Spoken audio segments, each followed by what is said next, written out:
Here's a quick little video on the Steam AK400 that I got it about 18 months ago, and I sort of lost all enthusiasm for building it. I mean, I've got that much going on anyway. I start stuff and never finish it, projects and stuff, and so not really been doing much heli flying. But I had a few little issues with the kit. Nothing that major, but I had some it wasn't like these, where the washout arms, I think they're called, or the drive arms, whatever, where they thread into the head block there.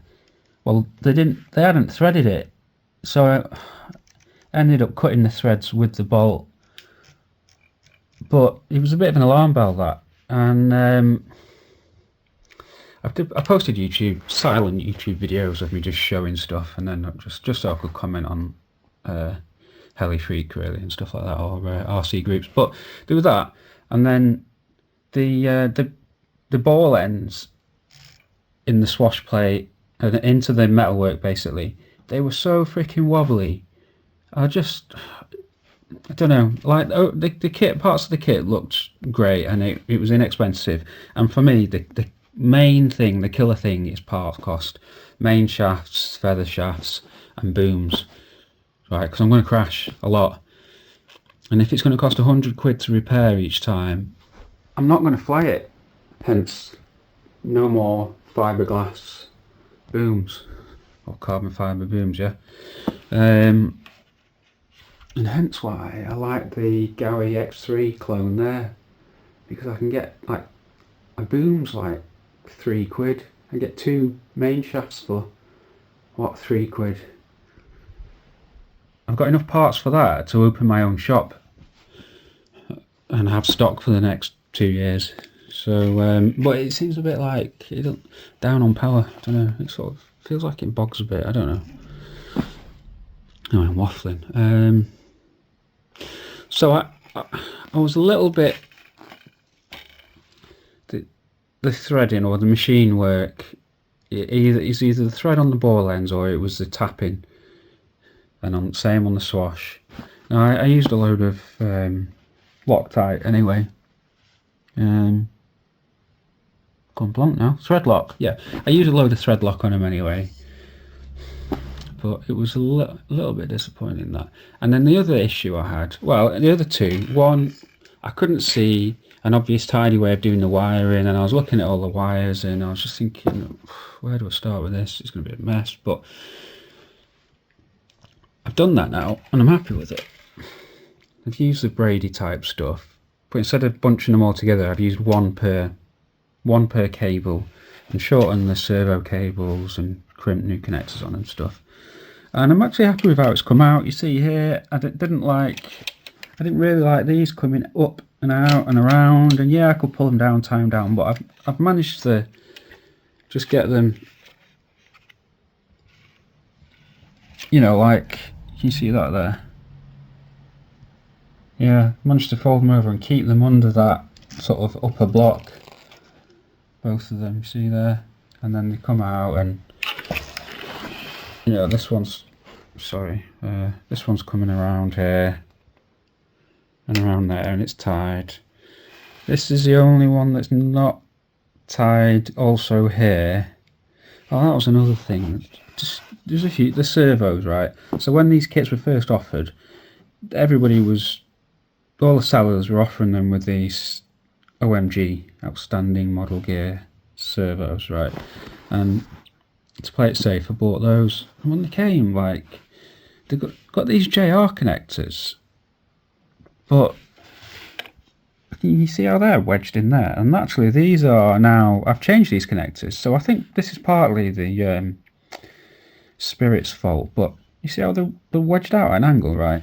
So the connectors that Spirit sells, they're just straight all the way. The connectors that were on these, they had this back edge here that you can see sticking out. I should get a pointy tool here and I could show you, but say, like, I'm trying to point here, but you see that side there, you see how it's square here, and then on one side it comes out and is sort of proud here, yeah. Well, the connectors on these, that was like massive. You could barely get them in. But obviously I'll crimp new connectors on anyway. Oh, and the pins was sort of slightly different. I was just like, what? So that bugged me a little bit. And then batteries. Finding this, right, this, I'll come to this in a minute. So I've used my girlfriend's 3D printer here. My first time ever doing CAD, and like, it's amazing. It's like CNC, this stuff comes out accurate. Couldn't believe it. You measure it on screen and tell, yeah, that between there and there is 137.0 millimeters, and that's how it comes out. I was well impressed. Countersunk holes there. Yup. Right, so as it comes from the factory, this is your battery plate, and it's on these post things here. These posts they're flat here, and then they're rounded at the end. Yeah, you can see the countersunk holes in this plate. There, yeah, where my fingers are. And there. And you're supposed to feed the motor wires down about here. Yeah, in front of these two posts, down here. So, and they tell you to go for a battery that's about 400 grams. They say something like between 22 and 2800 milliamp hours. Right, and I couldn't find any battery that fitted that would have gone in here and wasn't too long. I found something in the UK anyway. I have since found something that's not too far off, but everything I was seeing was 135 long, 133 to 135. So that was another thing. I spent ages looking at batteries. I got toothpaste boxes and chopped them down to model what a battery looked like that I'd seen available, tried to fit it in, and couldn't get the canopy on. So I was getting a bit fed up, because, you know, if you buy a O&P Hobby or a Goose Sky or anything else, you know, they offer a battery, don't they? So another reason I sort of lost interest, really. It's just like, yeah. But anyway, over Christmas I decided to have another look at it, and I'm happy with how I got the wiring in the end. I've got the motor disconnected here, but I've just showed you the wiring and I'm happy with that. The machine work, well, I'll probably buy a spare swash plate and some ends, and we'll just see which was the culprit. Was it the ball ends, or was it the drilling and tapping of the metalwork? You know, maybe it's fine, but it just seemed a bit too wobbly to me. I didn't like it, but anyway, we'll see how I get on with that. And I did buy one of the first ones, you know, maybe they've improved. So parts are available from GoGo, and I do like GoGo, reliable, good on price. They're also available on AliExpress, of course, parts.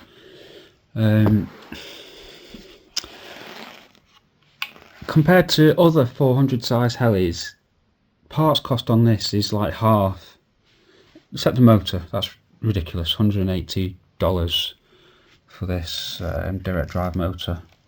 This T-Motor apparently is a well-known brand in the drone world or something.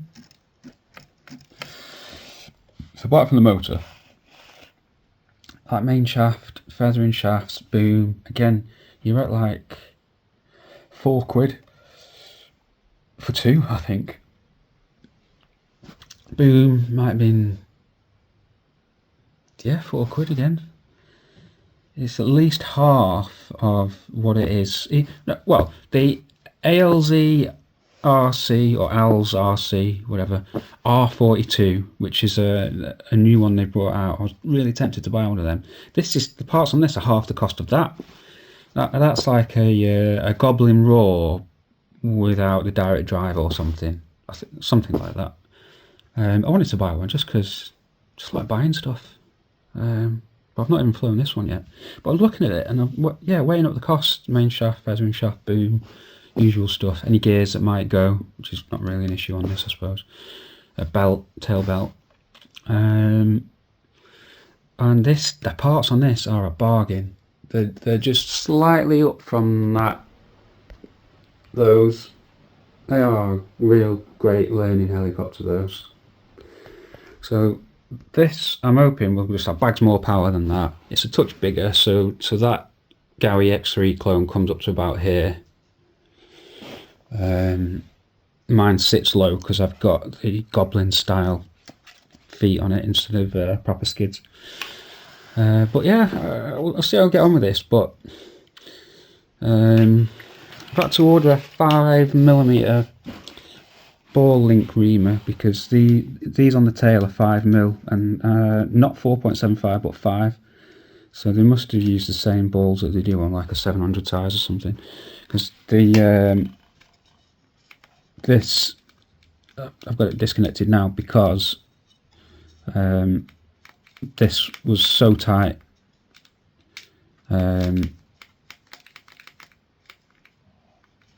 Felt it was like binding at this end, but it's just obviously it's fine now that I've disconnected those ball ends. So I know I need to ream these out. I usually use an old ball that's just been squeezed in some like wire cutters, side cutters, and then on the end of an old bent grip link like this, that red bit there, and I just use that as a tool. But anyway, I don't have any 5mm balls, so I've ordered a proper tool. But yeah, onto this battery tray. So this has come out good. So that now, what's different here is that now the motor wires are going around the side, and there's the ESC. It's going to come out, yeah. And I'll show you. So here's a battery. Alright, that weighs 423 grams, that one. These clips are temporary. I'm going to think of something better for that. I just had these lying around. But I'm quite pleased with this. Like, perfect fit. And then, obviously, you know, strap it down with a Velcro strap, as you do. And then this other strap here was just to keep the wires on top, because it fits nicely, it fits perfectly, as long as the power is going around the front. If the power comes around the side like that, the canopy doesn't, it jams up against the canopy. Did think about running out here and up the side, that's sort of possible, but another thing I thought is that I could redo this with like a spring, you know, like an angled clip here, and just have a piece that goes ka-chunk down over the top with a little opening there to clamp the cables in place. But seriously overthinking things there. Yeah, I'm pretty chuffed with that. There's one I made earlier. This one doesn't go quite as far back, so I've had to, not so much in this one but more so in that, there's a bit of relief there to clear that post. And also I've had to make sure that those nuts are flat, so if they were twisted that way, the pointy bit would be sticking up, possibly poking into the lipo. That could be bad. The thickness on the bottom there, in one instance I reduced it slightly, and then I realised that with a flat piece of stuff, obviously this isn't showing it, but I could, oh there you go, I could see that we weren't clearing that. So you can see I am clearing it now, so I'm happy that the battery's not going to touch on the metal there. But yeah, it's a bit funny that, because this, let me use this as a pointy thing, this post and this post aren't like on the same plane. Like, it goes like that and then it goes up to that one.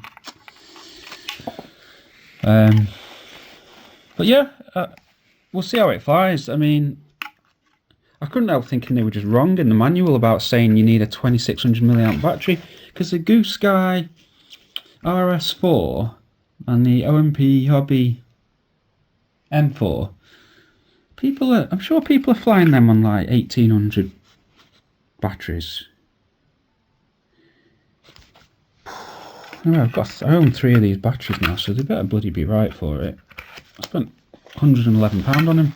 I wanted two, but it was free delivery over £100. Delivery was going to be a tenner, so you know I got the third one for 20 quid. It was silly not to, really. But yeah, so we got on with that. I'm quite happy with it, really.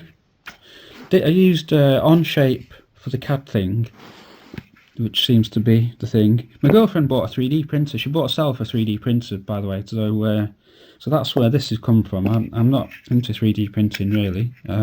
I'm interested in it. I watch the videos, and she caught me watching the videos, and it's caught her eye, and she likes making stuff, and she gone and bought a bamboo P1S or something.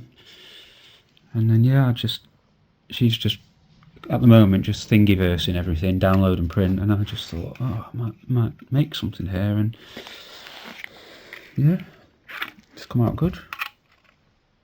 It is heavier than the carbon fibre plate. I think this is like 8 grams, that's 20 grams. What can you do? So we've added 10 grams there, the battery's 423, so we've got 433 battery weight, essentially. It's probably the upper end of what they're saying what they recommended. But at least it's getting closer to the middle of the Heli, isn't it? Because they originally recommend it goes,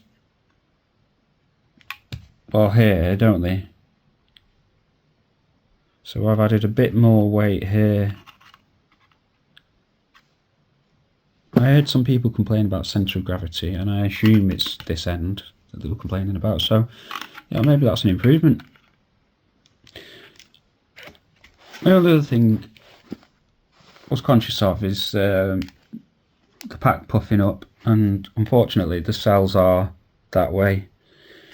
But this would not go that way. It's too wide to fit between the frames there. Like even without this stuff. My first attempt, by the way, just clamped onto the side here. It was just two side. It was made out of 4 flat bits. Flat bit, another bit, all sandwiched together, and it went round the outside, round the outside, and that just stayed there. But that was far too wide for the canopy. What was I saying? Yeah, so cell expansion. Yeah, I mean, we'll see what happens. This stuff is sort of flexible. If I look after them, hopefully they won't puff up. But yeah, I'm conscious of that. There's nothing I could do about it. If they puff, they're going to puff this way. But yeah, that's where I'm at with that. Anyway, I'm looking forward to having a go with it, really. I'll tell you what's cool on this one. This one has the Spirit GT. So I've had quite a lot of Spirits. I had a couple of Lynx Oxy 2s, and they had the Micro Spirits or U Spirit. I got Spirit Pro in that Goblin 500 clone. They're the ones where all the connectors went in the top, and Thomas from Spirit insisted they had to go in the top because you couldn't make a reliable connection from the end. And everybody was saying, please just make them go in the end. Every other manufacturer does it, and Thomas was like, it's not good enough, you can't do it reliably. Well, obviously with the Spirit 2 onwards, they've got them going in the end. So it's a little bit frustrating that those older Pro ones have got quite messy wire and stuff in the top. But yeah, what's new with the GT that I really like is everything is going over F-bus for the telemetry, and the telemetry from the receiver. Let me think about that for a second. Yeah, wait a minute. No, the telemetry comes from here through the receiver, but also, wait a minute. Well, basically, you don't need a load of adapters and I don't need to keep swapping this sys port. So I've got a female socket there for plugging in the PC, right? And that's in the sys port. But also, I'm using the FR Sky F port. That's F for Freddy, not S. The F port, which has the servo data and the telemetry all on the same thing, and allows me to do the transmitter adjustments of this as well as get telemetry data, you know, because it's connected to the ESC for the pack voltage and stuff like that. All of that through the one wire without little boards. So last time around, within my shrink wrap, I'd got tiny little adapter boards. You know, you had a FR Sky telemetry adapter, and then I think there might have even had to be a telemetry adapter for the ESC. I'm not sure. I feel like there were two adapters. This is nice. It's all. I feel like it's really nicely integrated. But that also having the app be able to control. Having the transmitter telemetry do the FBL programming and adjustment without having to swap out this connector is good. I'm pretty sure on the older ones that adapter that I just talked about had to go into the sys port, which is the same port that you use for the USB cable. So like I'd have a wire sat loose here, and from here, or I'd have to pull that out. Sorry, the one that was on the telemetry adapter to plug the USB. Which, yeah, so I don't have to do any of that now. The app works. I've got one of those Tandem X20 RS's, which I've been looking at for a while. I wasn't that sure about, but I quite like it. It's a decent upgrade on the older stuff. And then yeah, I've got that ready for. Annoyingly though, I just realised the other day, where I put that blocks access to the little self-tapper grub screw that pins the boom in place. So it doesn't really matter, but it's only sticky down. But yeah, because I've got my boom slightly not at the right angle. You can't really tell. It's just slightly that way, and I probably couldn't get that right now anyway, because this is pierced into the boom, and yeah, it don't matter, does it? It's been a bit OCD, but I can't even get to the bolt without taking this off, so I need to rethink that a little bit. And just before I go, other little bits of attention to detail that I usually try and do. I'm always conscious of wires like chafing on these sharp edges, so a bit of sticky back foam on all of the corners, anywhere where a wire's running.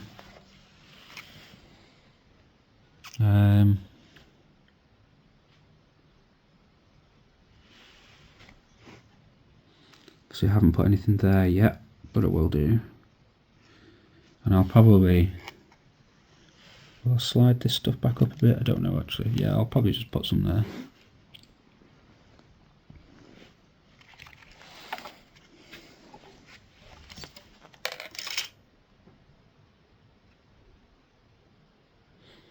That's tail push rod's disconnected because, as I said before, about having to ream those balls.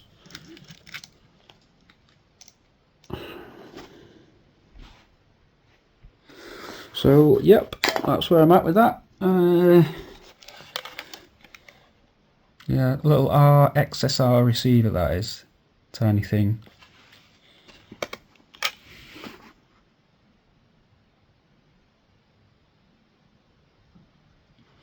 And I just put a little bit of foam here when zip tie. It just gives a tighter fit. Otherwise, the zip tie against the frame doesn't give a tight grip, and these just slide out from underneath. So that seems to help with that. Yeah, so looking forward to having a go with this and having a bit of a step up from the other ones. I'm not too frightened of crashing because parts costs are reasonable. Alright, thanks for watching. Cheers, bye.